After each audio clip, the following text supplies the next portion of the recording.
그 한국 스타트업이 이제 글로벌 기준과 비교를 했을 때 가장 큰 약점이 스토리텔링 능력이에요. 스토리텔링 능력이 전반적으로 좀 부족해요. 그리고 그 스토리텔링이 좀 부족하다라는 거에 가장 큰 핵심은 저는 우리가 굉장히 오랫동안 습관이 된 미괄식 스토리텔링이라고 생각합니다. 즉 앞에 너무 서론이 길고 결론을 뒤에 얘기한다라는 거죠. 그러니까 여러분이 어느 회사에 입사하고 싶어서 입사 인터뷰를 한다고 생각을 해보시면 내가 뭘 잘하는지, 내가 왜 잘났는지, 왜 나를 뽑아야 되는지를 먼저 얘기하고 싶지 어려서부터의 살아온 환경을 시간 순으로 얘기하지 않을 거 아니에요. 그죠? 그거랑 마찬가지로 우리가 펀딩을 위해서나 또는 비즈니스 파트너십을 위해서 그 우리 자신을 세일할 때는, 그러니까 우리를 피치할 때는 이게 왜 우리가 훌륭한 회사인가, 왜 우리한테 투자를 하는 게 투자자한테 이득이 될 것인가, 왜 우리랑 비즈니스를 하는 게 좋을까를 먼저 내가 매력적인 거, 결론을 먼저 앞에 얘기를 하고 왜 그 결론이 맞는 결론인지를 뒤에서 얘기를 하셔야 돼요. 근데 이 부분이 굉장히 우리가 좀 연습이 안 돼 있습니다. 그래서 오늘 영상에서는 왜 결론을 먼저 얘기하는 두괄식 스토리텔링이 중요한가, 그리고 그 두괄식 스토리텔링을 하려면은 우리가 어떤 연습을 해야 되는가에 대해서 얘기를 해보겠습니다.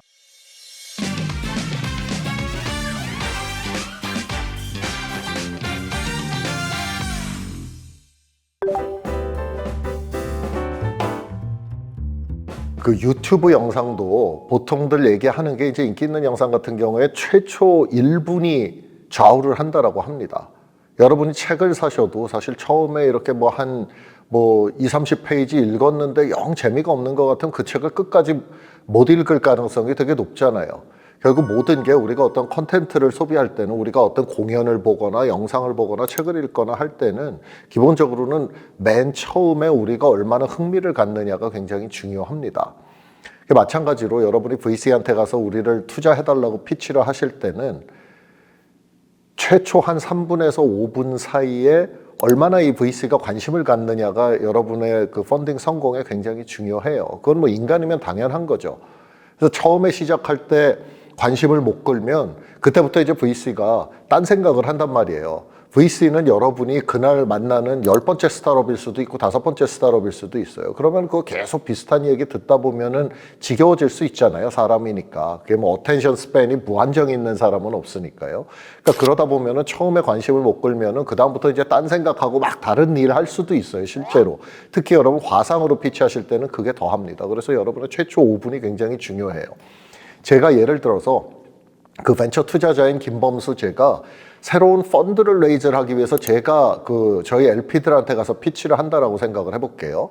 미국에서 이제 투자하는 펀드를 제가 레이즈 한다라고 하면은 제가 보통 미괄식으로 쭉 시간 순서로 나열하는 스토리텔링을 하면은 이렇게 왼쪽에 있는 것처럼 될 겁니다. 저는 VC가 이래서 됐고 한국에서 일하다가 실리콘밸리에 와서 투자를 하고 싶었고 왜 실리콘밸리에 오고 싶었냐 하면은 이러저러 해서 실리콘밸리가 VC의 원산지여서 그렇다. 그래서 제가 실리콘밸리에 와서 그동안 일을 하면서 이런 성과를 냈다. 이렇게 얘기를 하는 게 있고, 또 다른 스토리텔링 방법은 나는 실리콘밸리에 21년 동안 일하면서 스타트업 창업자와 벤처 투자자로서 일했다. 내가 초기 스타트업을 발굴해서 내가 먼저 투자한 뒤에 Y 컴비네이터가 뽑아준 회사가 6개가 있다. 내가 지금까지 35개 기업에 투자를 했고 그 중에 회수한 곳이 M&A로 회수한 곳이 몇 군데, IPO로 회수한 곳이 몇 군데 있다. 이 두 가지를 여러분이 비교하셨을 때 제가 왜 실리콘밸리에 왔는지, 왜 실리콘밸리가 중요한지에서 시작하는 제 펀드레이징 피치가 여러분이 저한테 돈을 줄 수 있는 기관의 입장에서 보면 이게 더 매력적이겠어요? 아니면은 반대로 일단 제가 잘한 거 Y 컴비네이터보다 먼저 발굴하는 눈이 있다. 그 다음에 투자를 해서 다수의 회사를 M&A를 시키고 IPO를 시켜서 엑싯을 했다. 이 두 개 중에 여러분이 저한테 돈 줄 수 있는 입장이면은 뭐가 더 매력적으로 들리겠어요? 당연히 오른쪽 스토리가 먼저 들리겠죠. 근데 우리는 이게 여러분이 이렇게 제가 예시를 들면 아니 누가 바보같이 그렇게 살아온 얘기를 하겠어, 왜 실리콘밸리에 왔는지 그 과거를 누가 그렇게 오래 얘기하겠어 라고 생각을 하시겠지만, 제가 스타트업 피치를 듣다 보면 의외로 굉장히 많은 스타트업이 자기가 왜 이게 의미 있다라고 생각하는지에 대해서 또는 자기의 쭉 그때까지 이 사업을 해온 역정에 대해서 먼저 얘기를 해요. 그게 미괄식 스토리텔링으로 보면 맞아요. 서론을 쭉 얘기를 해서 결과적으로 끝에 가서 피크를 만들어내는 거죠. 끝에 가서 이 얘기가 이렇게 전개되려고 그러니까 이 결론을 말하려고 쭉 이렇게까지 풀어냈구나라고 생각을 하게 되는 거죠. 근데 미괄식 스토리텔링은 펀딩 피치에서는 별로 안 먹혀요. 왜냐하면 끝까지 안 읽거든요. 끝까지 다 들어주고 싶은 마음이 없어요. VC들이 흥미를 이렇게 자극하고 이거 뭐지? 어떻게 저렇게 했을까? 이걸 먼저 해야 되거든요. 그래서 여러분이 그 VC 피치 덱을 만드시고 VC한테 그 펀딩 피치를 하실 때는 무조건 맨 앞에 5분에 가장 중요한 거, 여러분이 가장 자랑하고 싶은 거를 담으셔야 합니다.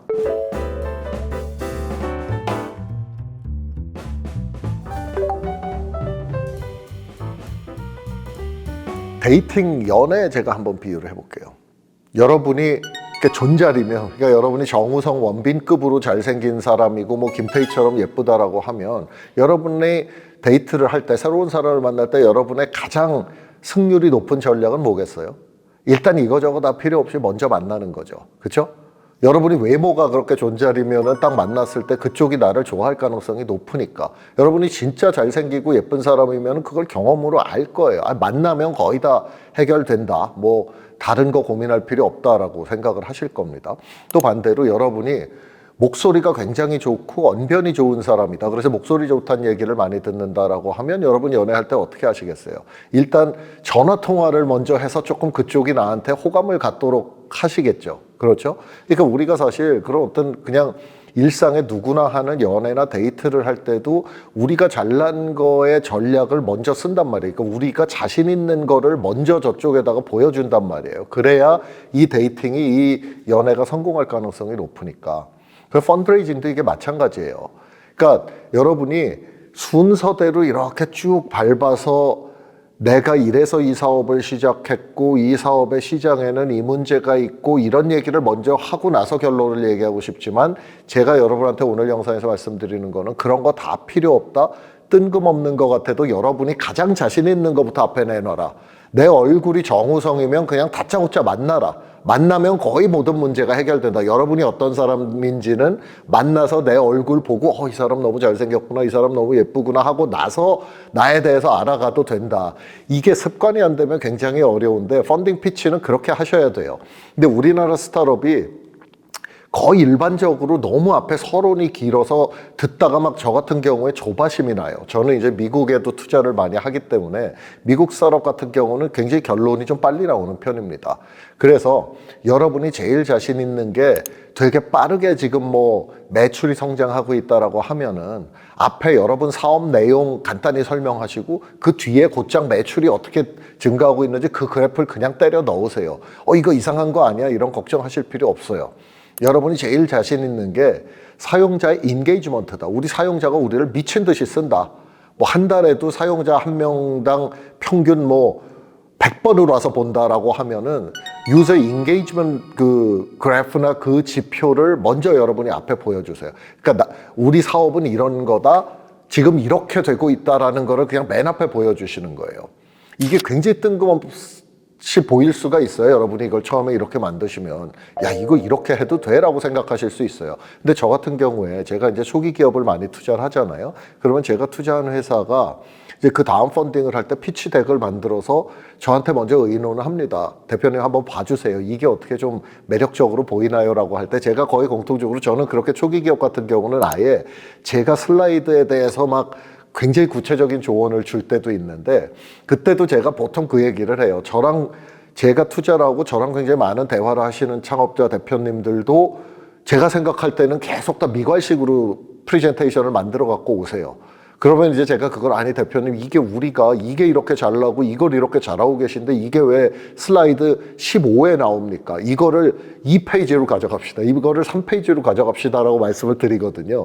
근데 그래도 그걸 잘 못하시고 7, 8페이지로 가져가세요. 왜냐면 우리가 너무나 그 뼛속 깊이 그 박힌 교육의 습관 때문에 우리가 뭔가 앞에 서로를 한 7, 8장 말을 안 하고 갑자기 잘난 걸 얘기를 하면은 이게 우리가 너무 마음에 불편한 거예요. 근데 여러분 그렇게 하셔도 돼요. 해보시면 의외로 그게 더 잘 먹힙니다.